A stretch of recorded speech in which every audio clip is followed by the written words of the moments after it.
Dr. WJ here. Today we're talking failure.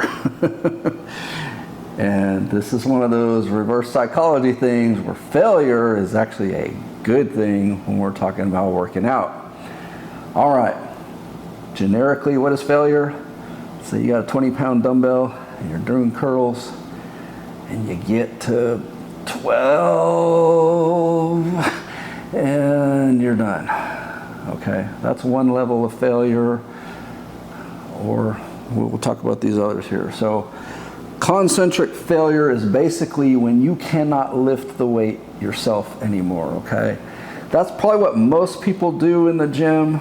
They may not actually even hit concentric failure. To be honest, it's hard to hit concentric failure because your brain, you're feeling the pain, you're feeling the burn, and if you don't have somebody screaming at you, 2 more reps, 2 more reps, it's hard to do those 2 more reps. So your brain goes, I've done 12 reps, I'm done.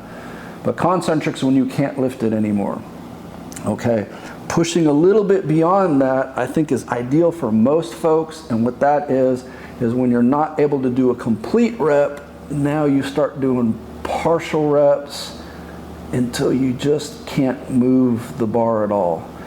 That is probably the ideal failure point for most people who are trying to grow muscle and who are not on abusive steroid doses, trying to become Mr. Olympia, etc. We're talking normal people like us that are just trying to work out, look our best.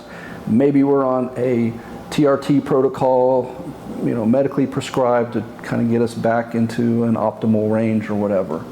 Okay, the next level is eccentric failure, and most of you understand that you're the negative portion. So in a bench press, when the bar hits your chest and you push up, that's the concentric.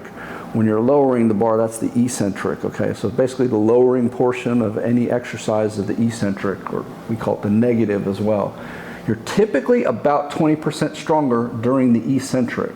Okay, so what that means is if you hit concentric failure and you have somebody who can literally lift the bar off of you and you just lower it, and then they lift it off of you and you just lower it until you hit the point where the bar literally just, you can't control its descent anymore. It just literally falls. That would be eccentric failure.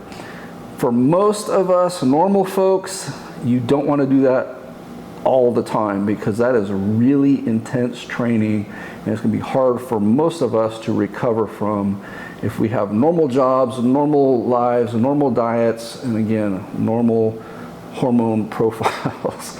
Okay. Then you have Tom Platz level, and he is a god of bodybuilding. His workouts, I can't even contemplate attempting. I mean, if you've ever watched it, it's fun to watch. He goes through failure like nobody I've ever seen. I mean, it's like he goes beyond eccentric failure, and I mean, to the extent that that's even possible, but he does. It's fun to watch. He's got a lot of videos on YouTube. Find it, check it out. But again, for us mortal human beings, we can't sustain that level of intensity and have any kind of realistic growth or not injury. But again, I think for most of us, somewhere in this concentric failure is a good point. You might have 1 or 2 reps left in the tank, meaning, you stopped at 12, but if you really, if someone had a gun to your head, you could do 14 or whatever. I think ultimately you're still going to grow, maybe not perfectly in the sense of if you'd gotten that 14. But again, go back to what we talked about, the instinctive principle. Listen to your body. Your body's going to tell you. If you feel like you've got a couple partial reps in or a couple cheat reps in after you failed and you can't move that bar, and suddenly like on curls you can kind of cheat and get the bar up, get a couple extra reps every now and then. It's probably really good for you. It's going to make you grow. Trying to train like that all the time is probably not good for you if you have a normal lifestyle, normal diet, normal rest, normal hormones. It's too intense for us average mortal human beings. But anyway, failure, gotta love it.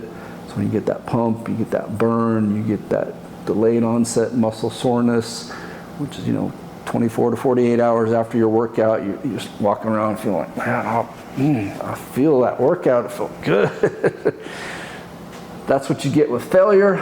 That's what your goal is. And, Tom Platz is a legend.